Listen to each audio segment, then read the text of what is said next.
The windmill had been dead for 11 days when Edgar Hunter rode into the valley, and Maggie Merritt had already buried 3 of her best cattle because of it. The summer of 1884 had come down on the Texas panhandle like a hammer on an anvil, relentless and without mercy, scorching the buffalo grass to a pale amber and cracking the earth into puzzle pieces that shifted and groaned beneath a person's boots. Water was everything out here. Water was the difference between a living ranch and a graveyard of dried hides and bleached bones, and Maggie Merritt knew it better than she knew her own reflection in the tin mirror above her wash basin.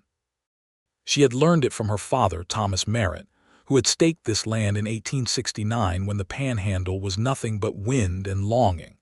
She had relearned it the hard way, alone. After his death 2 winters past left her with 400 acres, 200 head of cattle, a barn in need of a new roof, and a windmill that now stood against the copper sky like a broken promise. She had tried to fix it herself. That much needed to be said, because Maggie Merritt was not the kind of woman who sat on a porch waiting for salvation to arrive on horseback. She had climbed the tower in the early morning of the 3rd day after the mechanism seized, her skirt tucked up into her waistband, and her father's old tool belt cinched around her hips. She had gotten 12 feet off the ground before the worn rung snapped beneath her boot and sent her tumbling back to the earth with nothing but a bruised hip and a renewed hatred for the situation to show for it.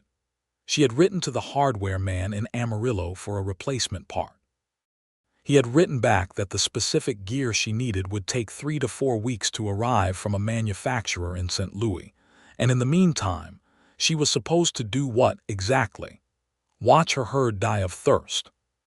She had ridden to town twice that week, paying the Dawson boy $2 each trip to haul water out to the ranch in his father's wagon. $2 was $2 she did not have to spare. The 3rd trip, young Charlie Dawson had shown up with a wagon that had a cracked axle and apologetic eyes, and that was that. She was on her own again. So when a lone rider appeared on the crest of the ridge above her ranch on that particular Tuesday afternoon in late July, Maggie was standing at the base of the dormant windmill with her hands on her hips and her jaw set, and the kind of expression on her face that would have made a sensible man turn his horse around and find a different valley entirely. Edgar Hunter was not entirely sensible, but he had enough good sense to know when something was wrong. He was 31 years old, though you might have guessed older from the way the sun had worked on the lines around his eyes, and the way he carried himself in the saddle, with the loose-limbed patience of a man who had been moving for a long time and had stopped expecting the road to get easier. He stood 6 feet and an inch in his boots, with dark hair worn slightly long beneath a battered brown hat, and hands that bore the particular calluses of a man who had worked with them his whole life. He rode a smoke-colored gelding named Patch on account of the white marking across the horse's left shoulder, and behind the saddle he carried a bedroll, a canvas saddlebag, and a battered wooden toolbox that had belonged to his father before him and his grandfather before that. He had been drifting for 3 years.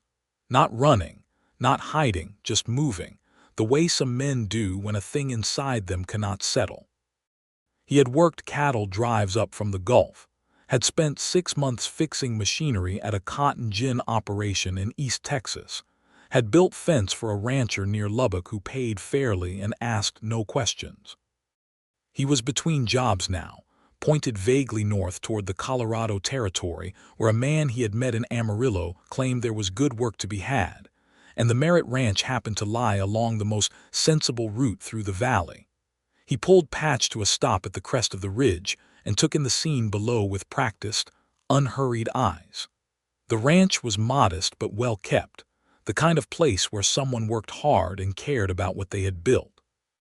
The house was a solid, low structure of adobe and wood with a good porch along the front.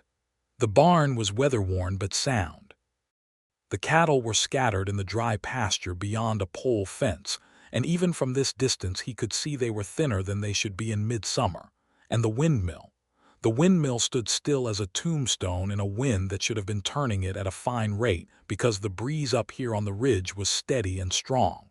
He watched it for a moment, not turning, not even the ghost of a turn.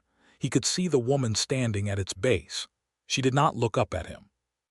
She was looking at the windmill the way people look at things that have beaten them, but that they refuse to admit have beaten them. Edgar Hunter could have ridden on. The sensible route to Colorado did not actually require him to pass through this particular ranch yard. He could have found the county road half a mile east and been well clear of the whole situation by nightfall. He considered this option for approximately 4 seconds. Then he clicked his tongue at Patch and guided the horse down the slope toward the ranch. Maggie heard the hoofbeats and turned. Her hand went to the rifle scabbard strapped to the post of the windmill tower, not in a threatening way, just in the way of a woman alone on a working ranch who had learned that awareness was its own kind of protection. She watched the rider come down the slope and pull up about 20 yards off, and she read him the way you read any stranger. The set of the shoulders, the position of the hands, the particular quality of the horse's manner, which often told you more about the rider than the rider himself. Patch was calm. The man's hands were easy on the reins. He stopped at a respectful distance. "Afternoon," he said, and touched the brim of his hat. "Afternoon," Maggie said. She did not move her hand far from the scabbard, but she did not take hold of it either. "You're cutting across private land." "I am," he agreed, without apology but without challenge. "I'll pay the trespass with an apology." "I spotted your windmill from the ridge. She's not turning." Maggie looked at him steadily. "I'm aware." "I expect you are." He shifted in the saddle, not uncomfortably, just the shift of a man assessing a situation. "I've got some experience with that particular style of mill. Fairbanks Morse, unless I'm mistaken. The secondary fan blade or the gearbox." She held his gaze for a moment, deciding something. "Gearbox," she said. "Crown gear's got a tooth sheared off." "The whole mechanism locked up solid." He nodded slowly. "That'll do it." He looked at the tower thoughtfully, then back at her. "I'm heading north toward Colorado. I don't need payment or anything else from you. But I've got tools and I've got the afternoon, if you'd allow me to take a look." Maggie Merritt had been looked at by enough men who thought her situation was an opportunity for something other than honest help, that she had developed a finely tuned instinct for the difference. She studied this particular man for a long moment. There was nothing predatory in his eyes. There was something almost careful there, the deliberateness of a person who knew how to read a room and had decided to be straightforward because it was the most efficient thing. "I'm not a charity case," she said. "No, ma'am, I can see that clearly. This looks like a fine operation and a hard-working one. I'm offering work in exchange for camp space tonight and whatever you can spare for supper. I've been sleeping rough for 2 weeks and a barn would be a luxury." She considered this. She looked at the windmill. She looked at her cattle in the distance, ribs showing just slightly too much in the afternoon light. "The gearbox mechanism needs a specific replacement tooth," she said. "I've ordered the part from St. Louis. It won't arrive for weeks." "Sometimes you don't need the factory part," he said. "Sometimes you can cut one that'll do the job well enough to hold until the proper one arrives. I've got a hacksaw and some good steel stock in my kit." She looked at his toolbox behind the saddle. She looked at his hands. She made a decision. "I'm Maggie Merritt," she said. "This is my ranch." He touched his hat again. "Edgar Hunter, pleased to meet you, Miss Merritt. It's not Miss, I was never married, but I'm 27 years old and Miss sounds like a schoolgirl. Just Maggie will do fine." The corner of his mouth moved. Not quite a smile, but something in that direction. "All right, Maggie, just Edgar will do fine for me too." He dismounted and tied Patch to the fence rail near the trough, and Maggie showed him the windmill. Up close, she could see his hands moving over the mechanism with genuine knowledge, the way a man touches something he understands. He did not rush. He pulled the access plate off the gearbox at the top of the tower with practiced efficiency, climbing the rungs with a confidence that made her acutely aware of her own failed attempt 11 days ago. He spent time up there, examining, turning things by hand, speaking down to her occasionally to describe what he was finding. She stood at the base and called up answers about when it had seized, what sounds it had made before it stopped, whether it had been behaving oddly before the final failure. The crown gear's in worse shape than just the one tooth, he called down eventually.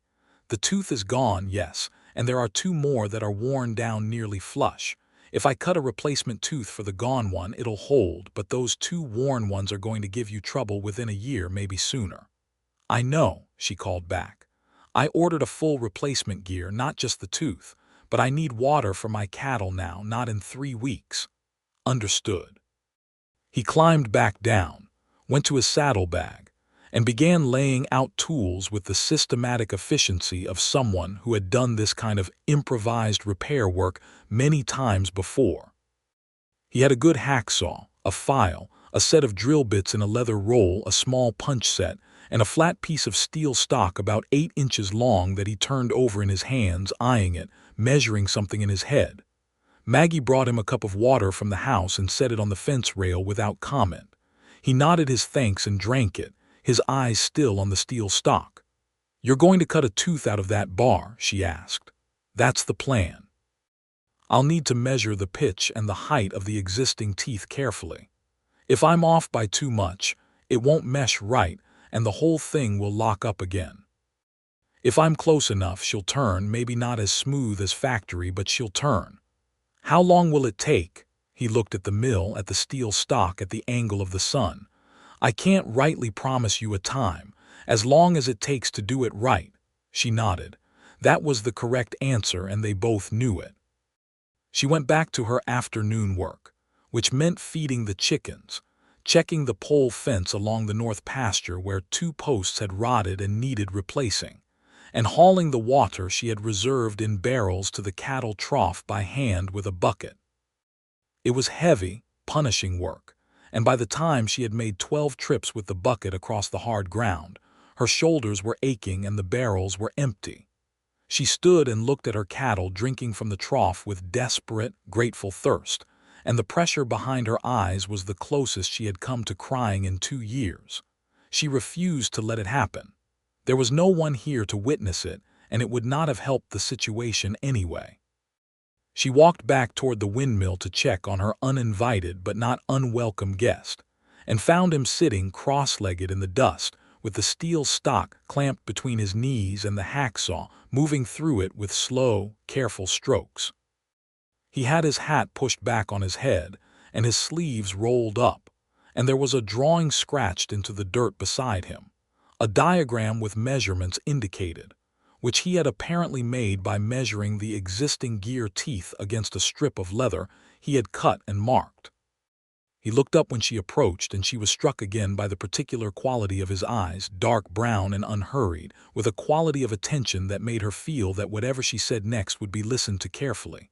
"Cattle doing all right?" he asked. "Better. I got them water from the barrels." "I heard you hauling." He looked at her carefully. "That's hard work." "Most of what I do is hard work," she said, without self-pity, just as a statement of fact. He nodded. He returned to the hacksaw. She sat on the fence rail and watched him for a moment, which felt strange and natural at the same time, because she had not had anyone else on this property to watch in quite a long time. "Where are you from originally?" she asked. He kept the saw moving with steady rhythm. "East Texas, town called Crockett, you know it." "I know of it. Family had a small farm there. I left when I was 19. He paused the saw to blow dust from the cut. "You been on this land your whole life?" "Since I was 4 years old. My father came out here from Tennessee in '69. My mother died of fever when I was 8. My father ran this place until 2 winters passed."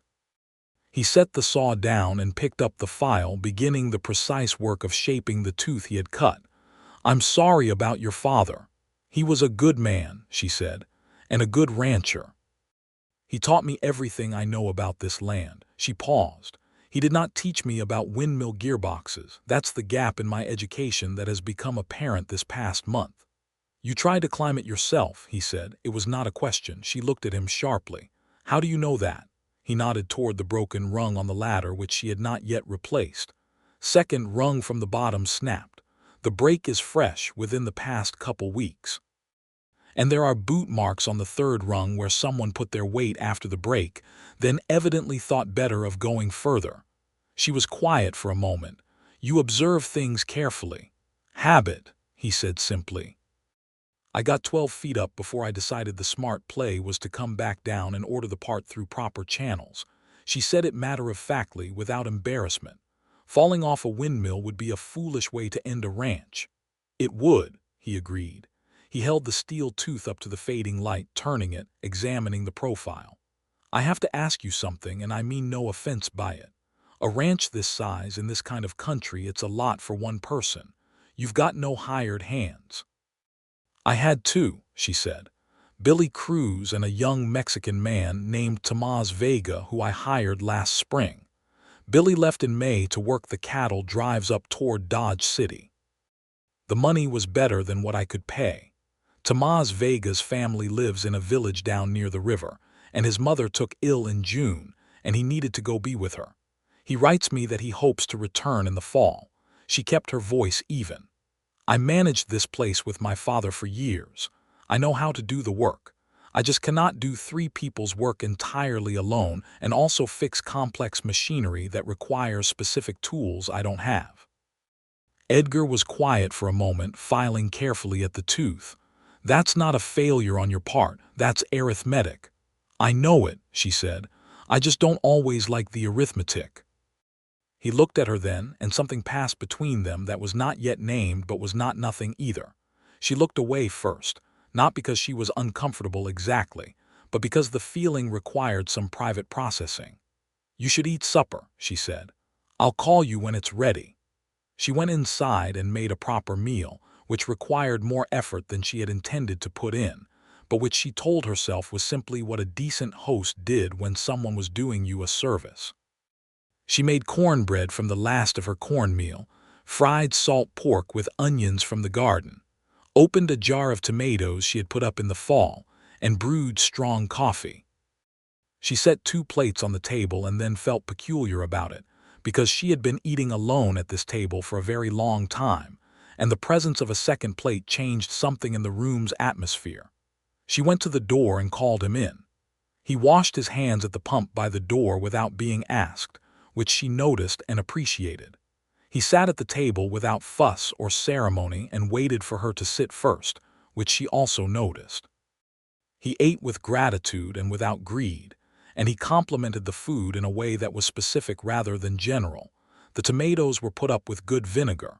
The cornbread had the right texture, details that indicated he was actually paying attention rather than just being polite. They talked through supper. It came naturally, not in the halting way of strangers who feel obligated to fill silence, but in the easier way of people who happen to find the other's mind worth engaging. He told her about the cattle drives he had worked, about the landscape changes he had seen from year to year as the great herds thinned. She told him about the years her father had spent building the ranch up from raw land, about the early winters that had nearly broken him and the springs that had renewed everything. She told him about the dispute with the neighboring rancher, a man named Gideon Price who had been trying to buy her land since her father's funeral, and whose offers had become less friendly over time. Edgar's expression shifted slightly at that. What kind of less friendly? He cut our shared fence line twice this spring. Led his cattle onto my east pasture. I mended it both times. She said it calmly. He came by personally in May and made a cash offer that was well below market value, and when I declined it, he suggested that managing a property alone was beyond my ability and that I would come around to his terms eventually. Edgar's jaw tightened slightly, but his voice remained even. And has he been back since? Not in person. I found another cut fence in June. I can't prove it was his men, but the east pasture borders his land and the pattern is clear enough. You should document it. Write it down with dates each time it happens. I do, she said, and nodded toward a small ledger on the shelf by the window. Every incident with the date and a description. My father taught me that land disputes could only be won with paper and witnesses. He looked at the ledger and then at her with something that was very close to admiration. He was a wise man. The wisest I ever knew, she said quietly. After supper he returned to the windmill, and she did the dishes in the evening kitchen, listening to the distant sounds of filing and the occasional ring of metal on metal, and she told herself the warmth in her chest was just the residual heat from the cook stove. The sun went down and the stars came out, great broad swaths of them across the panhandle sky like salt spilled on black cloth. And Maggie finished her evening chores and came out to find that the lantern she had hung from the fence rail was still burning, and Edgar Hunter was still at the top of the windmill. He had been up there for the better part of 2 hours. She stood in the yard with her arms folded against the slight chill that had come with the night air, looking up at the lantern light flickering at the top of the tower, and she felt something that was complicated to name. She was not accustomed to anyone working this hard for her. She was not accustomed to anyone still being here at midnight. The clock in the house read 3 minutes past the hour of 12 when she walked out with the coffee pot and 2 tin cups. "Edgar Hunter," she called up. The filing stopped. His face appeared at the edge of the platform, framed by stars. "Still here," he said, and there was a slight quality in his voice that might have been amusement and might have been sheepishness. "I can see that." She held up the coffee pot. "Come down and drink something. You've been at it for hours." He came down the ladder carefully, carrying his tools, and she handed him a cup when he reached the ground. He was tired, she could see it in the set of his shoulders, but his eyes were still alert and there was something else in them, something that looked like satisfaction of the particular kind that comes from work that is going well. "How is it coming?" she asked. He wrapped his hands around the cup and looked up at the mill. "The tooth I cut fits the gear. It needs to be pinned in place, and I need to align everything back properly and re-grease the shaft. Another hour, maybe a little more." She stared at him. "It's past midnight." "I know it." He met her eyes without apology. "I want to finish it. I started it and I want to see it done." "You could finish it in the morning." "I could," he agreed. "But your cattle need water." She looked at him for a long moment. The lantern light caught the planes of his face and the silver of steam rising from the coffee cups, and the night around them was enormous and full of cricket song and the distant low of cattle, and she thought that she had not felt this particular quality of not being alone in a very long time. "Why are you doing this?" she asked, and she meant it genuinely, not as a challenge but as a real question.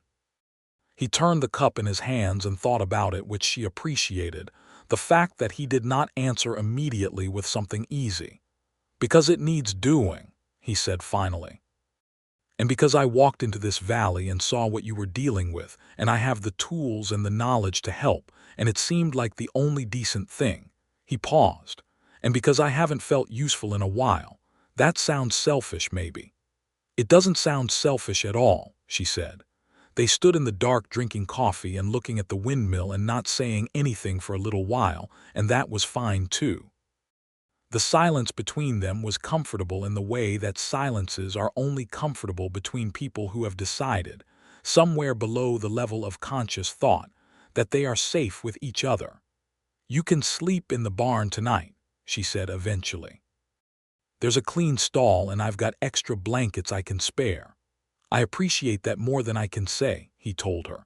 "But first let me finish this windmill." She shook her head, though not in a refusing way, more in the way of someone who has just encountered something that surprises them. "All right, Edgar Hunter," she said. "I'll leave the lantern burning."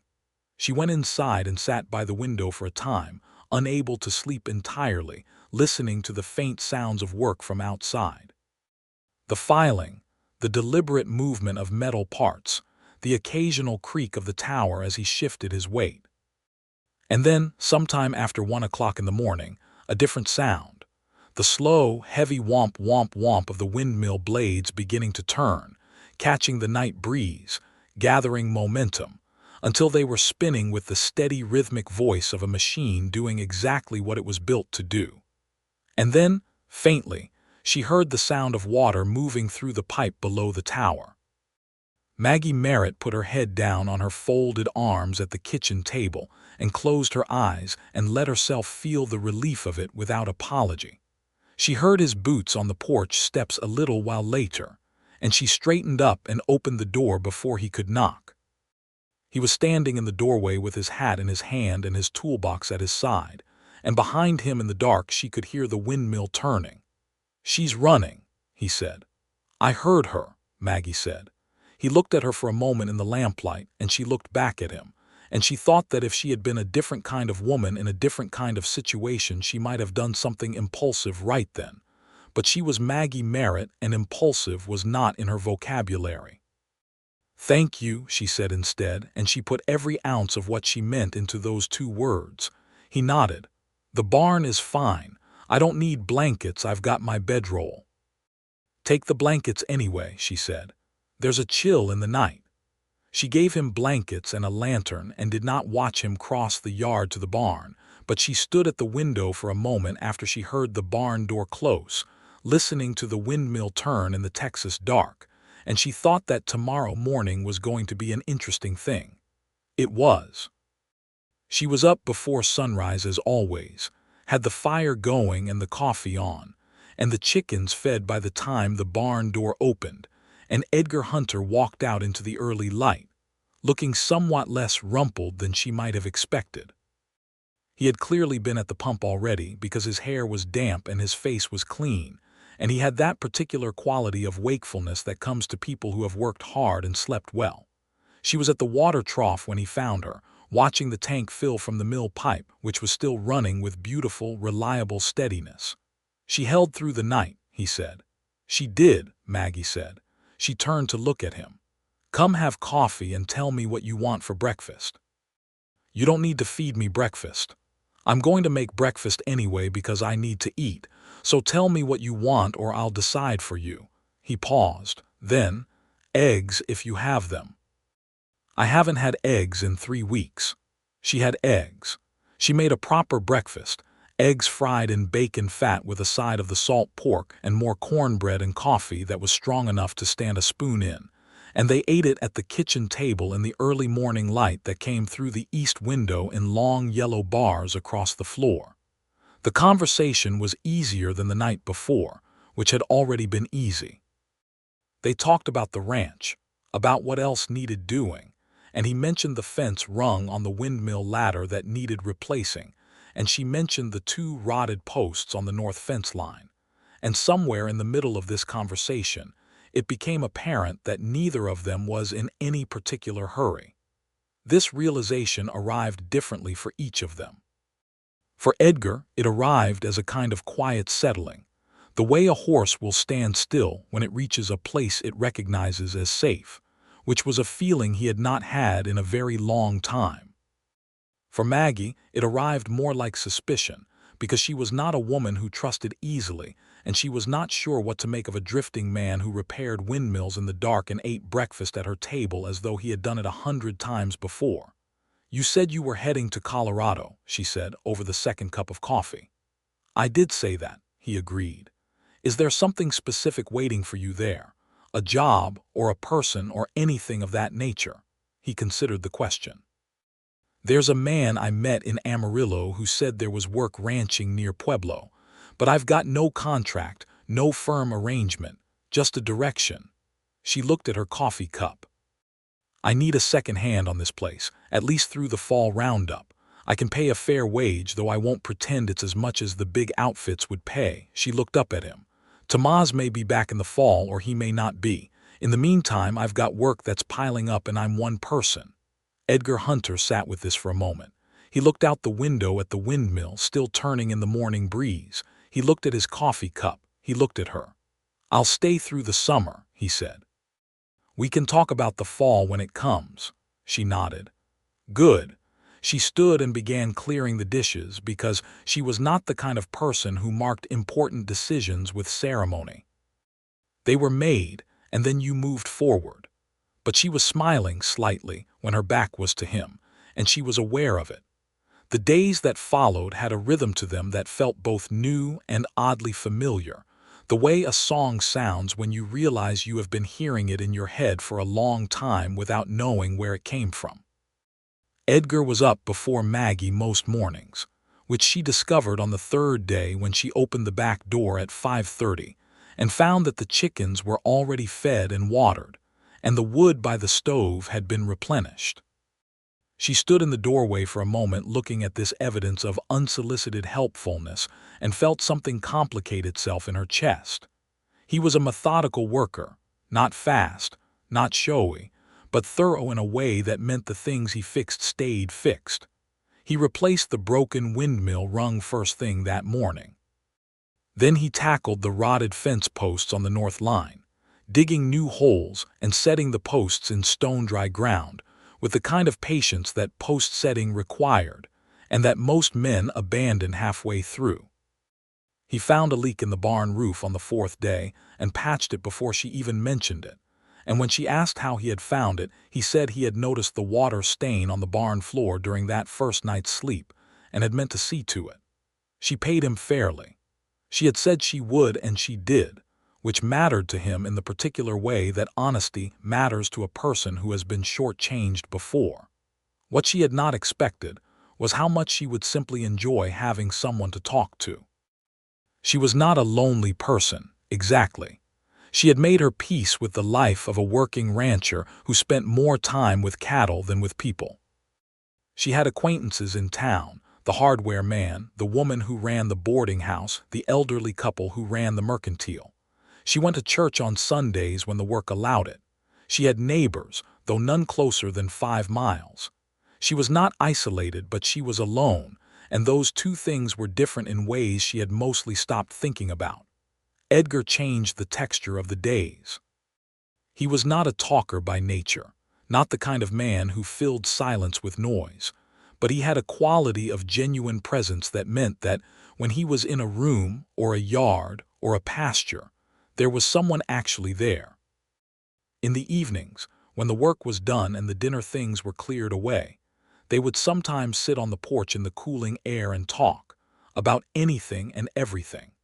She learned that he had a brother in East Texas who he had not seen in 4 years, that the reason he had left his family's farm was a falling out with his father over a question of the farm's future that had left both of them too stubborn to back down. She learned that he had a habit of reading whenever he could find something worth reading, which was not often on the road, and she had books on the shelf inside that he looked at sometimes with a suppressed hunger that she found unexpectedly touching. She brought one out on the 5th evening and set it on the porch rail without comment. It was a collection of frontier essays that she had read twice herself. He picked it up and looked at her, and she went inside and let him read without making a production of it. The next morning it was back on the shelf inside, and he said nothing about it. But at breakfast, he mentioned something he had read in one of the essays about the changing nature of the cattle trade, and they had a discussion about it that lasted through 2 cups of coffee. She told herself, fairly regularly, that she was not falling in love with Edgar Hunter. She told herself this with the same tone she used when she reminded herself to check the north fence or rotate the cattle to the east pasture. She told herself it as though it were a practical consideration, and not a thing her heart was finding increasingly hilarious. She told herself this most firmly on the afternoon of the 2nd week, when she was bringing water out to where he was working on the fence line, and she came around the corner of the barn to find him in a discussion with Gideon Price.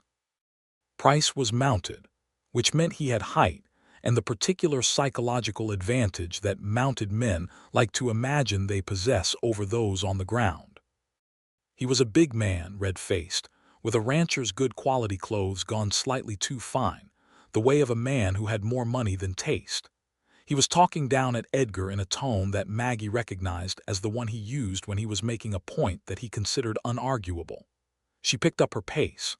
"I'm telling you," Price was saying, "that woman is in over her head on this land, and any man working for her who's got sense will know it and look for better employment sooner rather than later.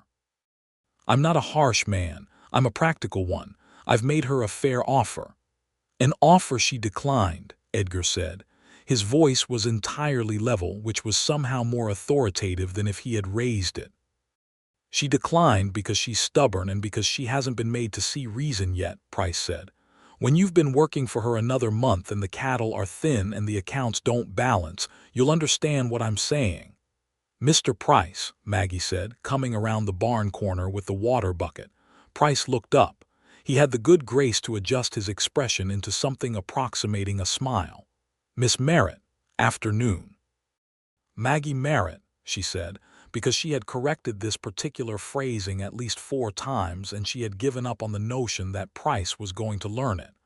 "What brings you by today?" "Just being neighborly," he said. "Having a conversation with your hand here." "My hand and I have work to do," she said, coming to stand beside Edgar without making it theatrical, just placing herself where she intended to be. "If you have business with me, you can state it plainly." Price looked between them and his expression shifted in a way that was not friendly. "All right, plainly. My offer stands.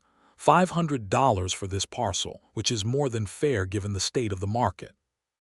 Your cattle are undersized, your range is overcrowded, and you've had water trouble all summer. I can take this problem off your hands." "This parcel is my home and my inheritance and my livelihood," Maggie said, "and it is not a problem to be taken off my hands. My answer is no. It has always been no. My answer will remain no." She met his eyes without flinching. "If I find another cut fence line on the east pasture border, I will be filing a formal complaint with the county sheriff. I have documentation of every incident going back to March." Price's jaw tightened. He looked at Edgar in a way that seemed to be measuring something, and Edgar looked back at him calmly and said nothing, which was apparently the correct response because Price's eyes moved away first. "You'll come around," Price said in a tone that was meant to sound like patience but sounded more like threat. "I'll come around to my supper," Maggie said. "Good day, Mr. Price." He turned his horse and rode out the way he had come. Neither of them spoke until the sound of hoofbeats had faded. "He cut your fence," Edgar said. "3 times that I could prove," she said. "Probably more. We should check the east line today." "I was planning to." They checked it. There was a fresh cut, recent enough that the wire ends still had bright metal showing where the break was, not weathered at all. Maggie wrote it in the ledger that evening with the date and a careful description, and then she sat for a moment at the kitchen table with her pen in her hand and thought about her father and what he would have told her to do. He would have told her to document everything and be patient. He would have told her that land bullies, like most bullies, eventually overreached, and that the law, slow as it was, would catch up with them. He would have told her that the land was hers and no one could take it from her without her consent, and that her consent was not for sale. She wrote all of that in the ledger too, not as evidence, just as a reminder. Edgar appeared in the kitchen doorway with 2 cups of coffee, having made it without being asked in the way he had started doing in the evenings, and he set one on the table beside her and looked at what she was writing but did not read it. "Your father must have been a remarkable man," he said. She looked up. "What makes you say that?" "Because you are," he said simply, and he took his coffee and went back out to the porch, and Maggie sat with that for a long moment before she could make herself get up and follow him.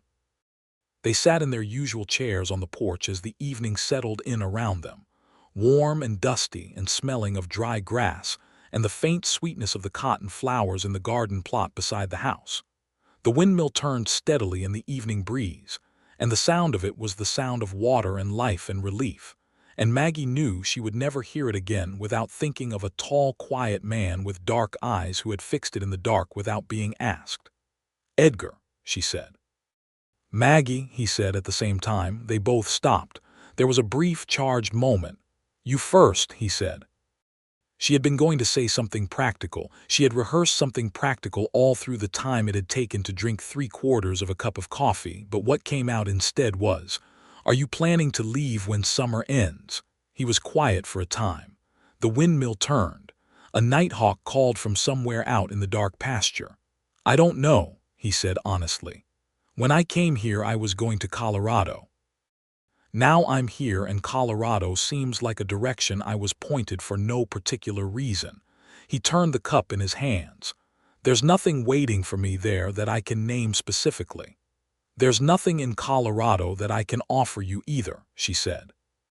"I mean there's work here and pay, but Colorado presumably has those things too." "It does," he agreed. "I'm asking because it matters to me," she said, with the precision of a woman who does not leave important things ambiguous on accident. "Not just as an employer asking about a hired hand's plans. It matters to me as a..." She stopped. She thought about it. as a person who has become accustomed to your company and who would find its absence significant. He turned in his chair to look at her, and in the last of the evening light she could see that the expression on his face was one she had not seen there before. There was something open about it, something that had been careful before and was now being careful in a different way, the way of a person who is managing something important. "Maggie," he said, "I haven't stayed in one place longer than 3 months in 3 years. That's not because I like moving, it's because I didn't have a reason to stop." She looked at him. He looked at her. "Are you saying you might have one now?" she asked. "I'm saying," he said carefully, "that this is the first place I've been in 3 years where I've had a thought that resembled wanting to stay." He paused. "That's a significant thought and I don't intend to rush it or waste it." She considered this. "That's a measured thing to say. I'm a measured man." "I know it," she said. "I find it more appealing than I probably should admit at this stage of an acquaintance." He looked at her for another moment and then he laughed, which was the first time she had heard him really laugh. Not the contained near smile he usually permitted himself, but an actual laugh, and it changed his face completely, made him look younger and warmer and like someone she wanted to know for a very long time. She smiled back at him helplessly. They did not say anything else important that evening, but something had been established between them that had not been there before, something with weight and substance. And when she went inside and he remained on the porch, she was aware of the new quality of that particular distance. August came down hard on the panhandle, the kind of heat that made the air itself seem to shimmer and bend, and they worked through it together in the way that the best working partnerships work, complementing without crowding, each taking what the other could not reach. Edgar fixed the barn roof properly, not just the leak but the whole south-facing section that had been buckling for 2 seasons.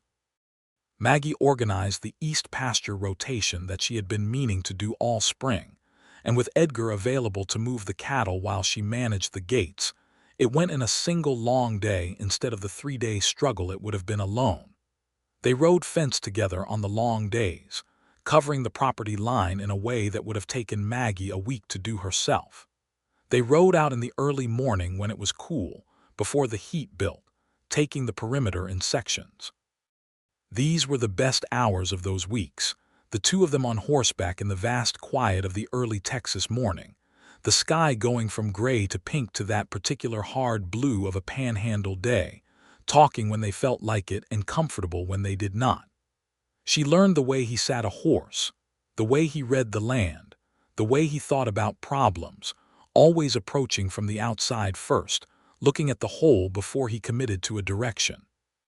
She thought about her father again, who had done the same thing, and she considered whether that was a coincidence or whether she had been looking for certain qualities all along without knowing it. The east fence was cut again in early August, and this time Edgar had been with her when she found it, which meant there was a witness, and he wrote a statement in the ledger at her request, his handwriting careful and deliberate, describing what they had found and when. She rode to town and showed the ledger to the county sheriff, a steady man named Frank Hollies who had known her father and who listened to her account with the seriousness it deserved. He agreed that the pattern was compelling and that he would pay a visit to Gideon Price to make the county's interest in the matter plain. The fence cutting stopped after that. Maggie noted the date of the last incident in the ledger and closed that particular chapter with the careful satisfaction of a person who had been proven correct by patience. She told Edgar about it that evening and he nodded with a quiet satisfaction that matched her own. "Your father's method," he said. "My father's method," she agreed. "Paper and witnesses. Good method."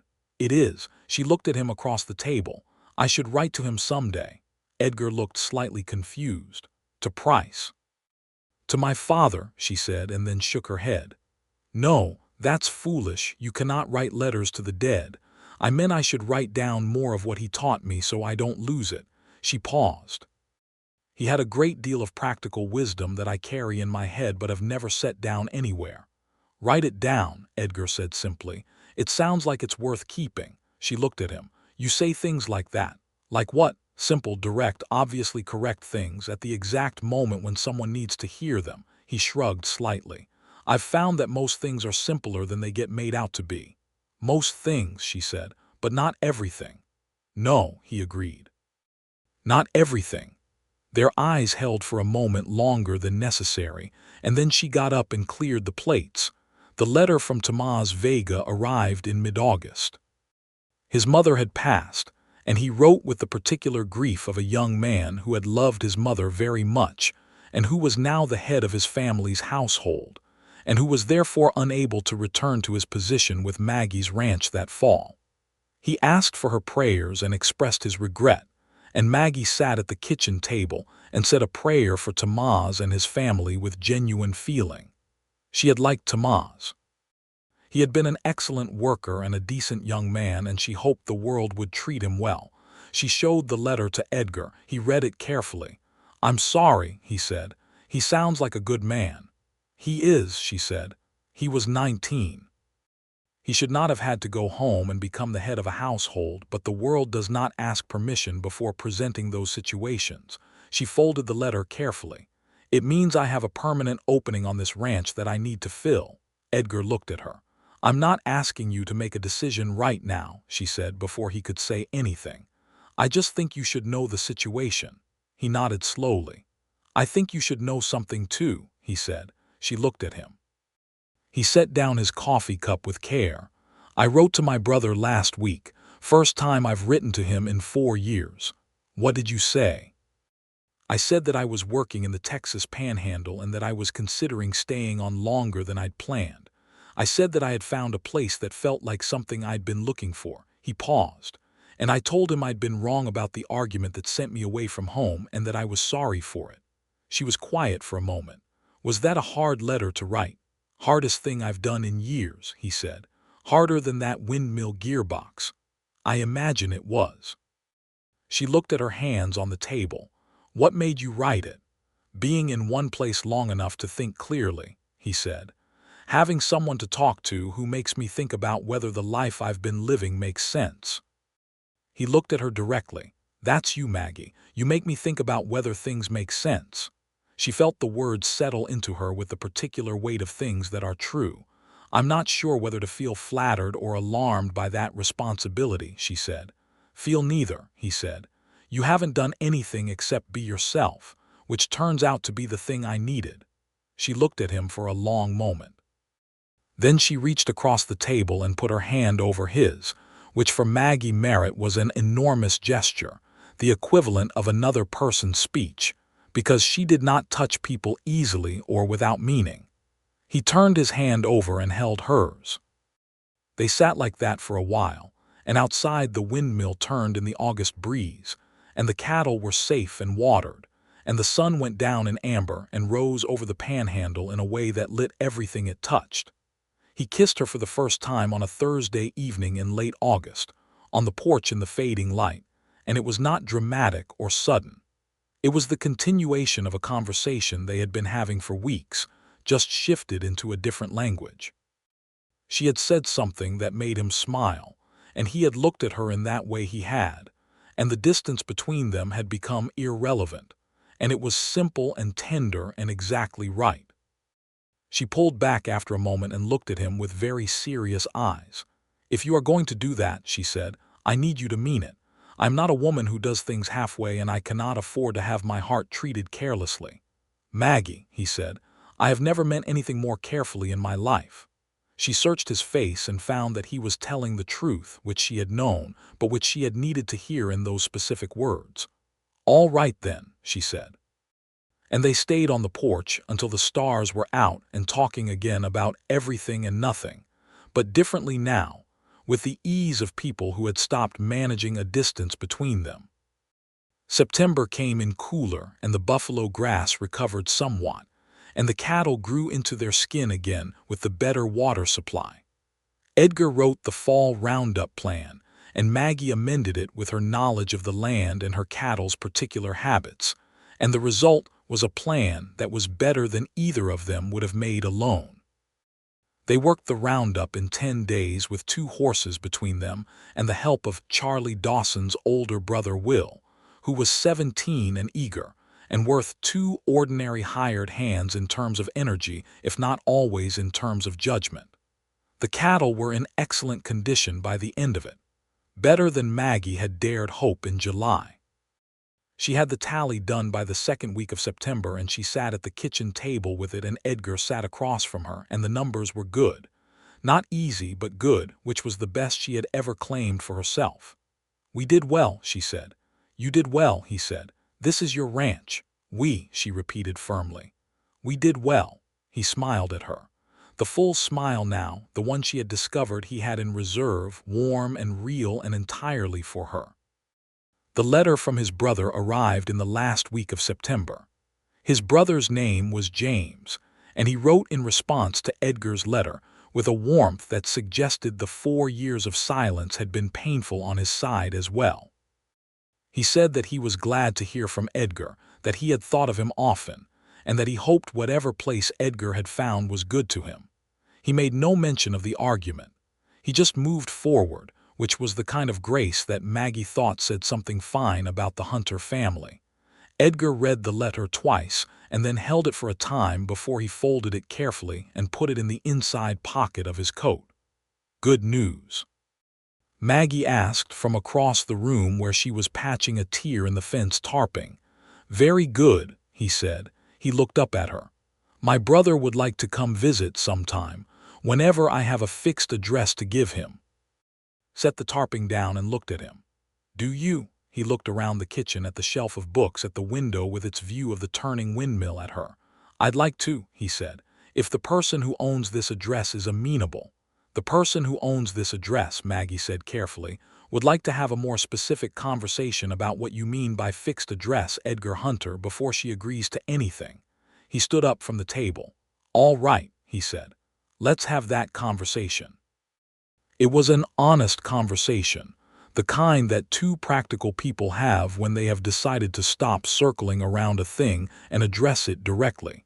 He said that he wanted to stay, that he did not want to keep drifting, that this place had done something to him that he thought was probably permanent. She said that she wanted him to stay, that she had thought about this carefully and was not speaking from impulse, that she had a ranch that needed a partner and a life that was better with him in it. He asked her what she meant by partner, and she told him plainly what she meant. He crossed the kitchen in 4 steps and kissed her in the particular way of a man who has decided something important and is expressing it with his entire self. She kissed him back in the particular way of a woman who has been patient for a very long time and has found that the waiting was worthwhile. October in the panhandle was golden and windy, the last warmth of the year wrung out of the land before the cold came down from the north. They rode out together nearly every morning, working the land, checking water, moving the cattle to the better winter pasture. The rhythm of the work was easier now, easier than it had ever been, and Maggie thought about her father and hoped he could see this particular version of his ranch, the windmill turning, the fences sound, the cattle well, and 2 people working it together who had found each other on a July afternoon when one of them was broken and the other was drifting, and the whole thing had started with a gear tooth and a midnight lantern. He asked her to marry him on a Sunday in October. They had been to church in town that morning, which had involved the particular experience of appearing together in a small community where everyone's business was understood by everyone else, and new developments were noted with great interest. There had been several raised eyebrows, and at least 2 women who had caught her eye with expressions that managed to ask approximately 40 questions simultaneously. She had managed them with her usual combination of warmth and imperviousness, and they had come home through the golden afternoon with the horses at an easy walk and the land around them vast and brilliant in the fall light. He asked her in the yard, near the windmill. She did not think he had planned it to happen there specifically, but she loved that it did. He was not grandiose about it. He was Edgar, which meant he was direct and careful and absolutely sincere. He said that he did not have a ring with him yet, but he intended to rectify that in town.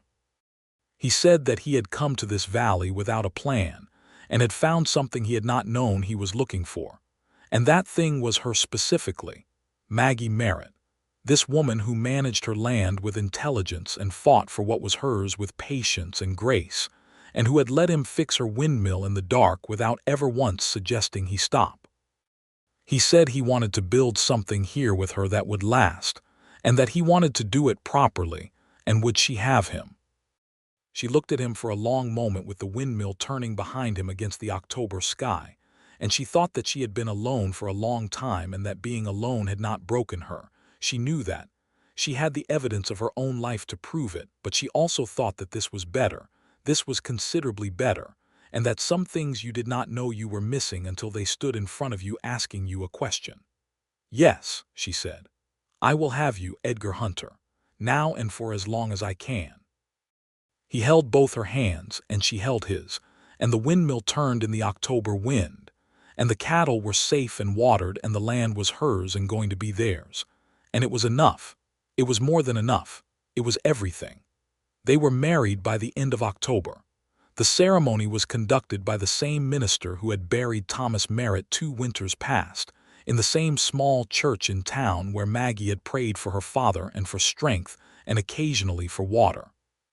The church had been decorated by the women of the congregation with dried flowers and late-season grasses, because Maggie did not have the kind of time or inclination for elaborate preparation, and the women wanted to do something useful to mark the occasion. Edgar's brother James had not been able to make the journey in time from East Texas, which was a disappointment to both of them, but he sent a letter that Edgar read aloud the night before the wedding, and it was warm and generous, and said that he intended to make the trip in the spring. Charlie Dawson and his brother Will stood as witnesses, which was fitting since the Dawson family had hauled water to Maggie's cattle when the windmill was broken, and had therefore been part of the beginning of the whole story.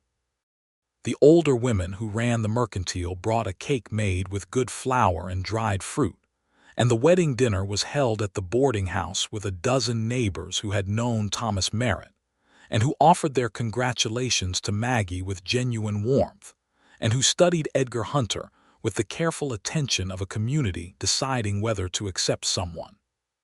They decided in his favor within about an hour, which was, Maggie thought, roughly the amount of time it had taken her to do the same. They rode home in the early evening on their wedding day through a sky that was turning the deep violet of a panhandle autumn sunset, and she was wearing her best dress, and he had put on a proper jacket that he had acquired in town, and he still looked like himself in it, which she found deeply satisfying, because she had not married a person for how he looked in a jacket. She had married him for how he looked fixing things in the dark. The ranch looked different that evening, pulling up in the last of the light. It had always been hers, inherited and fought for and maintained through sheer force of will and the practical wisdom her father had given her, and it had been good, it had been enough. But now it was theirs, and the difference was not in the land or the buildings or the cattle. The difference was in the quality of the light that came from the windows, which was the same kerosene and wick as always, but which, from outside in the cooling October evening, looked like home in the fullest sense of that word. "Welcome home," Maggie said as they rode into the yard. Edgar looked at the windmill turning in the evening breeze, reliable and steady. Then he looked at her. "Yes," he said. "That's exactly what it is." The winter that followed was hard, as panhandle winters always were, but they were prepared for it and they faced it together, which made the significant difference. Edgar had spent the fall building up the firewood supply, splitting and stacking with the methodical determination that characterized everything he did, until there was enough wood under the linta beside the barn to see them through 2 winters without worry. The cattle had been sorted, and the weaker animals sold before the cold came, leaving a herd of stronger animals that would be more likely to come through the winter in good shape. The barn was sound, thanks to August's repairs, and the windmill was running with the reliability of a good machine well tended. They had evenings by the fire in the long dark of winter, reading and talking, and sometimes just sitting in the quiet warmth of a house that was no longer empty. He had sent for the rest of his books from Crockett, 3 of them, battered and well-read, and they joined Maggie's shelf and got read again.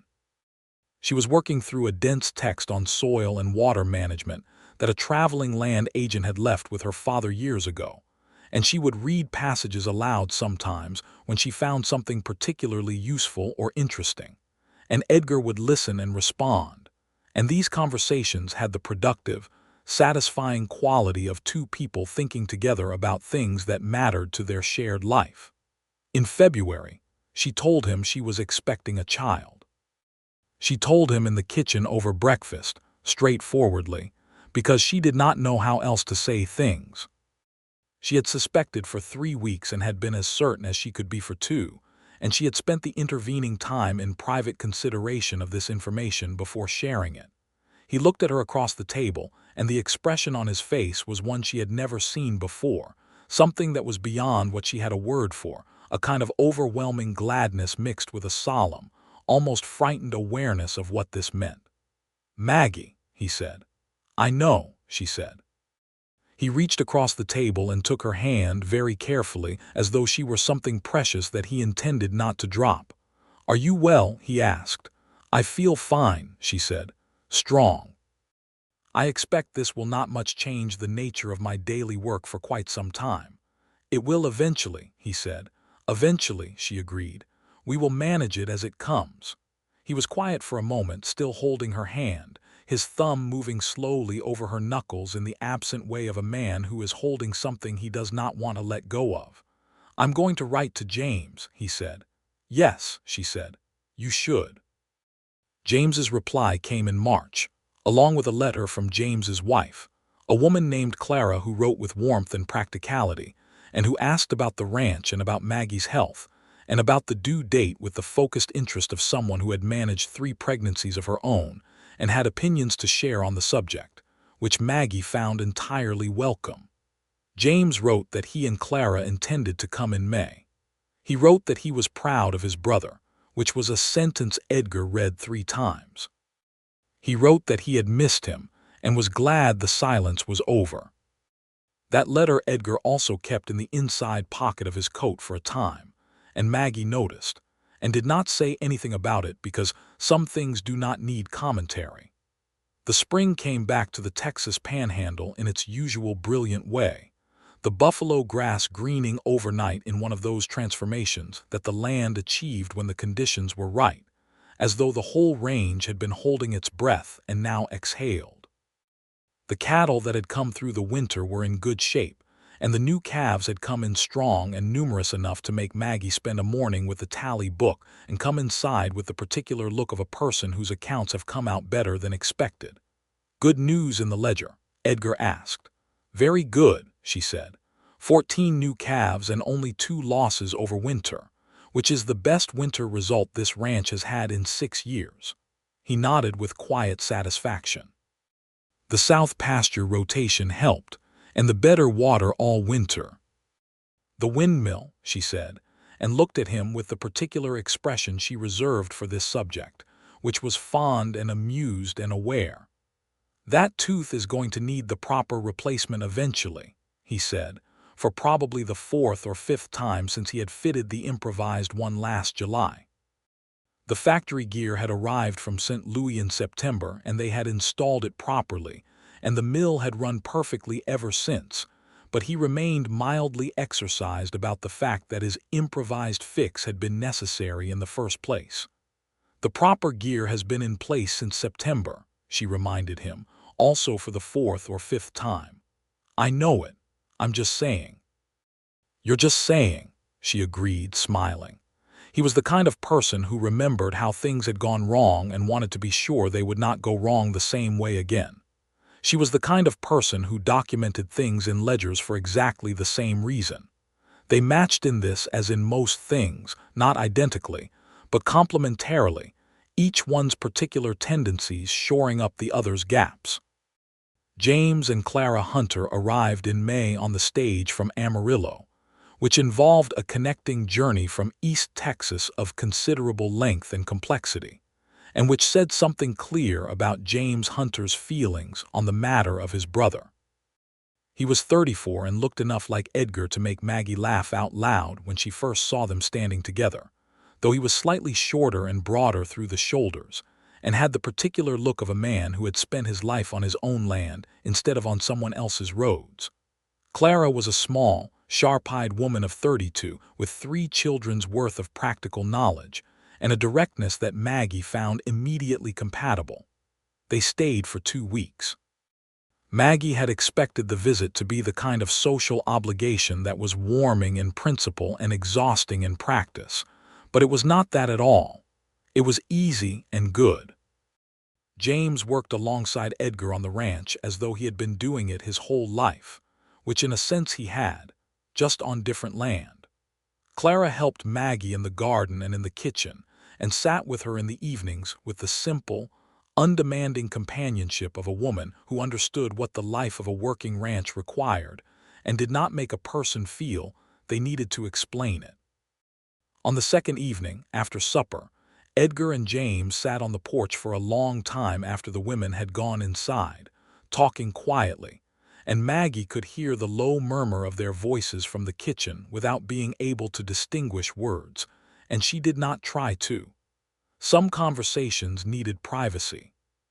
She thought about brothers who had not spoken for 4 years, and she felt glad, steadily and simply glad, that this particular silence had ended. Clara appeared in the kitchen doorway. "They'll be out there a while," she said, with the certainty of someone who knew her own husband. "I think so," Maggie said. "Sit down, I'll make tea." They made tea and sat and talked. About the children Clara had left with her mother for the journey, about the East Texas farm and how it was doing, about the particular challenges of dry country ranching that Clara had learned about and found foreign and interesting. She asked about the pregnancy with the directness of a woman who understood that such things were practical matters and not just personal ones. Maggie answered with the same directness. They compared notes. Clara said that her second child had been easier than the first and the third easier still, which was an imperfect sample size but an encouraging data point. Maggie thanked her for it with a sincerity that made Clara reach across and squeeze her hand once, firmly, in the way of someone who meant something important without needing to elaborate on it. When James and Clara left on the stage back to Amarillo, Edgar stood in the road watching it go until it was around the first bend and out of sight. Maggie stood beside him. "He's a good man," she said. "The best I know," Edgar said. "He came a long way." "He did," she took Edgar's arm. "He'll come again, and we'll go there someday." "Someday," he agreed. He turned and looked at her, and she could see that the 2 weeks had done something good to him, had filled in something that the years of drift had hollowed out, and she was glad for it in the deep way that love makes a person glad for the things that are good for the one they love. The boy was born in August, in the heat of a panhandle summer that rhymed with the summer that had started all of this, a year before, when a windmill had stopped turning and a stranger had ridden down a ridge. He was born healthy and loud, with his mother's dark eyes and his father's particular air of weighing the world carefully before committing to an opinion, which was remarkable in a person so new to the enterprise. The midwife from town, a capable woman named Mrs. Alderman, who had attended 100 births in this country, declared him the healthiest she had seen in 2 seasons, and this declaration allowed Edgar Hunter to remember to breathe again after what had been the longest 12 hours of his life. Maggie held the baby in the late afternoon light and looked at him with the expression of someone encountering a fact they had known theoretically that has now presented itself as a reality. "He is real," she said, which was not the most articulate sentence she had ever produced but was the most accurate one for the moment. "He very much is," Edgar said, sitting on the edge of the bed and looking at his wife and his son with an expression that had no name in any language but was entirely legible. "What do we call him?" They had discussed names, in the way that all prospective parents discuss them, listing and discarding with increasing specificity. She had known for a month what she wanted, but she had kept it as a private thought until now. "Thomas," she said, "for my father." Edgar was quiet for a moment. He looked at her and his face did something complicated and then settled. "Thomas Hunter," he said. "Thomas Edgar Hunter," she said. He put his hand over hers, the one not holding the baby, and said nothing for a time, and that was the right thing to say. Thomas Edgar Hunter grew with the speed and enthusiasm of a thing that has decided to make a great deal of the world. By winter, he was making sounds that his father insisted were purposeful and his mother considered optimistic. By spring, he was pulling himself up on the rungs of chairs and regarding the floor with the calculating expression of a person who had not yet decided whether to trust it. Edgar put new rungs on the kitchen chairs without comment, ensuring they were absolutely sound, which Maggie observed and noted and loved him for. The ranch grew with the baby. Not in a planned, expansive way, but in the natural way of a thing being well tended. The cattle numbers built back up, the pasture management improved, the water supply reliable through the good-running mill. Maggie had purchased 20 more head in the spring from a rancher going out of business to the south, and Edgar had spent the month of March building out the south pasture fence to accommodate them, a project that would have taken her a full summer alone.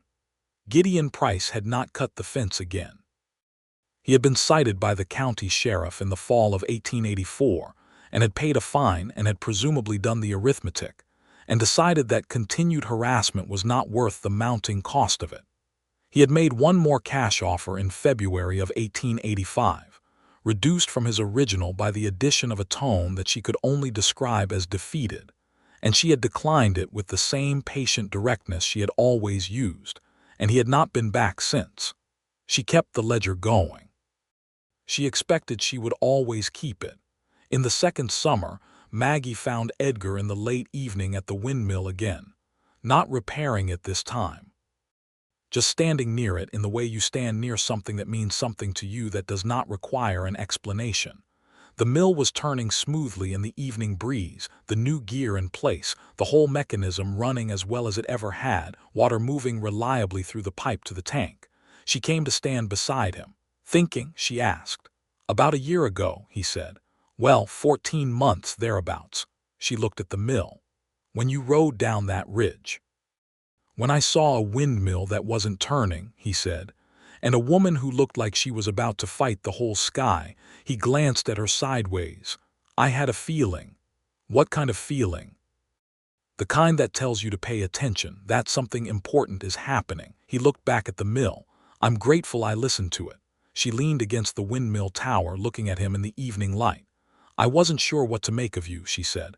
"A stranger showing up offering to fix things for free." "It wasn't entirely free," he said. "I wanted a barn and supper." "You wanted much more than that," she said, "and we both knew it, though I don't think either of us had names for it yet." He smiled at her, the full smile, 14 months in, and it still did the same thing to her that it had done the first time she saw it. "I didn't know what I was looking for," he said. "But when I found it, I knew." She put her hand in his, and they stood by the windmill in the summer evening, listening to it turn, and in the house behind them Thomas Edgar Hunter was asleep in his cradle with his father's patience and his mother's stubbornness, and the sound of the windmill in his earliest memory, though he would not know to call it that for years. The years arranged themselves in the way that good years do, with seasons and work and the small daily accumulations of a life well built. There were hard seasons, because there always were. There was a drought in the second year that lasted long enough to worry everyone, and which the windmill helped them through better than most of their neighbors managed. There was a sickness in the cattle herd in the third year that cost them 14 head before it ran its course. There were money worries and work worries, and the particular worries that come with raising a child on a working ranch, where the hazards of life were practical and present rather than theoretical. But there was also Thomas learning to walk, and then to run across the yard with a determination that was pure merit in its refusal to accept falls as defeats. There was Edgar teaching him to sit a horse at 3 years old, walking the boy around the yard on patch, with a patience so absolute it made Maggie stop what she was doing and watch from the barn doorway with her arms folded, and something tender happening in her chest. There was the evening James and Clara came for their second visit with their own 3 children in tow, and the yard was full of running small people, and the noise of family in a way that the ranch had not known since Thomas Merritt Sr. had been alive. There was the winter evening when Edgar came in from the barn with the look of a man who has been thinking hard about something for a long time and has arrived at the end of the thought, and he sat down at the kitchen table and said that he had written to his father. Maggie looked up from the mending she was doing. "Your father," she said. "It's been 12 years, he said. That is too long." "It is," she agreed. "I don't know what will come of it," he said. "He may not respond. He may have the same feelings about it that he had when I left." "He may," she said, "but you wrote it." "I wrote it," he said. He looked at her. "You make me want to have all my accounts settled. I don't want to carry around debts of that kind." "That is a very fine reason to do a hard thing," she said. His father wrote back. Not immediately and not at great length, but the letter arrived in February, and it was not harsh. It was uncertain, the letter of an old man who had carried something for a long time and was not sure how to set it down, but who was trying. It was enough to write back to. Edgar wrote back. His father wrote again. It was a slow, halting correspondence that moved forward by increments, the way difficult things between stubborn people generally do, but it moved forward. By the time Maggie told Edgar about the second baby, in the spring of the third year, the correspondence had reached the point where Edgar's father expressed an intention to make the journey west before he was too old to manage it. The second child arrived in December, a girl they named Catherine Clara Hunter, Clara for James's wife who had been such a gift to them in those early years, and Catherine for a greytan of Maggie's father's who had been, according to family lore, a person of extraordinary determination and good sense. Catherine arrived with red hair that neither parent could account for and immediately expressed opinions about the world, with a volume and specificity that suggested she had a great deal on her mind. Thomas, who was 2.5, looked at his new sister with the expression of a person who has been told that a significant change is coming, and who is now processing the reality of it. He then patted her head with enormous gentleness and said "small," which was accurate, and went back to his block stacking with the adaptability of a child who has been raised among practical people. Edgar Hunter's father arrived the following spring. He came on the stage from Amarillo, an old man named Walter Hunter who walked with a cane and whose hands bore the same calluses as his son's but thinner now, and who looked at Edgar on the road outside town with an expression that took everything they had both held for 12 years and shook it loose in a single sustained moment. Maggie stood back and watched them, with Catherine on her hip and Thomas standing beside her holding her hand. She watched Edgar and his father look at each other, and then embrace the way men of that generation embraced, with effort and brevity and an intensity that was entirely real. She felt the sting behind her eyes that she still usually refused to permit, but this time she permitted it quietly, because some things deserved that acknowledgement. Walter Hunter stayed 3 weeks. He was not an easy man. She could see that quickly. He had strong opinions and stated them directly, and had the habit of long silences that made it difficult to know what he was thinking. But he was also a man who had clearly loved his son, and lost him to a foolish, stubborn argument, and spent 12 years with that weight, and who was now old enough to set down his own pride and be grateful for what was offered to him. He held Catherine on his second evening and looked down at her red hair with a baffled fondness. "Where did that come from?" he demanded. "We don't know," Maggie said. "We have investigated the family history and found no clear explanation." Walter looked at her with a sharper attention than he had paid her so far. "You investigated the family history. I find documentation useful," she said. He looked at Edgar. "I see why you stayed," he said, which was not exactly a compliment on any one thing but which covered everything. Edgar smiled. "Yes, sir," he said. "I believe you do." Walter Hunter went back to East Texas with the lighter quality of a man who had mended the most important broken thing in his life. He wrote twice a year after that, practical letters about farming and weather and family news, and Edgar wrote back in kind. And while it was not the relationship it might have been if 12 years had not been lost, it was real and ongoing and better than the silence had been. The ranch in 1887 was a different entity than the struggling, lone-operated place that had existed in the July of 1884, when a stranger had come down a ridge to find a stopped windmill and a determined woman. The cattle herd was strong and well managed. The fences were sound. The barn had a proper roof that would not need attending to for years. The house had been expanded by a room on the north side, built over the course of the previous winter when the outdoor work slowed. A proper second bedroom for the children that had taken Edgar and Will Dawson, grown now, reliable, and working for them 3 days a week. The better part of 2 months to complete. The windmill turned. It had turned every day that weather permitted since Edgar had fixed it in the dark in July of 1884, and it would turn for many years to come. And every morning when Maggie looked at it, she thought the same thing that she always thought, which was gratitude, layered and complex, and shot through with something that she did not have a word for but which resembled wonder. Wonder that a broken machine and a drifting man and a summer of hard heat had been the ingredients for something as solid and real and good as the life she was living.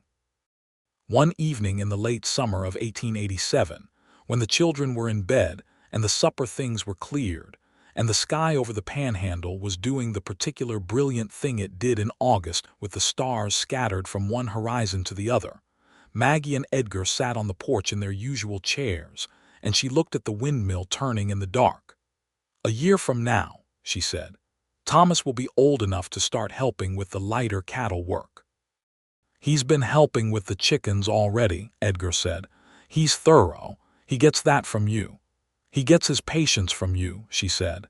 "He sat with that bird with the hurt wing for 3 days until it healed." "He did," Edgar agreed. There was warmth and pride in his voice that he made no effort to manage. "He'll be a good rancher." "He will," she said. "Catherine will be a force of some kind. I'm not sure what kind yet." "Something considerable," Edgar said. "She already has opinions about everything." "She gets that from you," Maggie said. He looked at her. "I'm measured," he said with mild dignity. "You are measured," she agreed, "but you have opinions. You just state them once and then stop, which is more efficient than most people's methods." "It is," he said. She looked at the windmill. "Do you remember," she said, "what it was like to ride into a valley and see something broken and just stop?" He considered this. "I remember the feeling of seeing that windmill not turning, and seeing you at the base of it." He paused. "I remember thinking that whatever was going on here it mattered to someone and that was worth stopping for." She turned to look at him in the starlight. "You changed everything by stopping.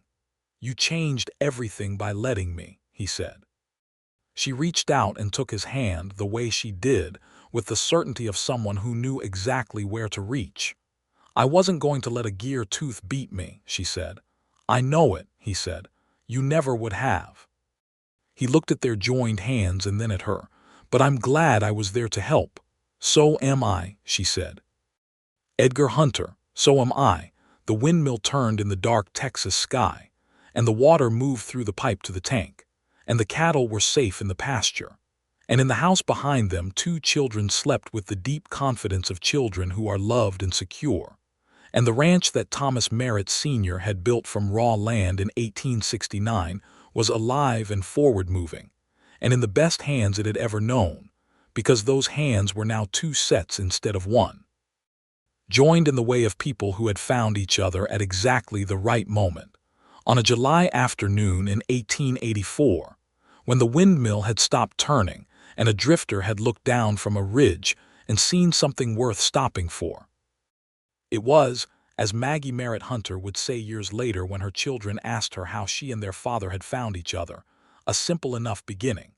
A broken thing, a person who knew how to fix it, and the willingness to let someone in when the work and the night were both proving too much to manage alone.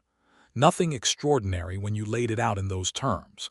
Just the ordinary miracle of 2 people in the same place at the same moment, paying attention to the right things. And the windmill turning. Always, always the windmill turning.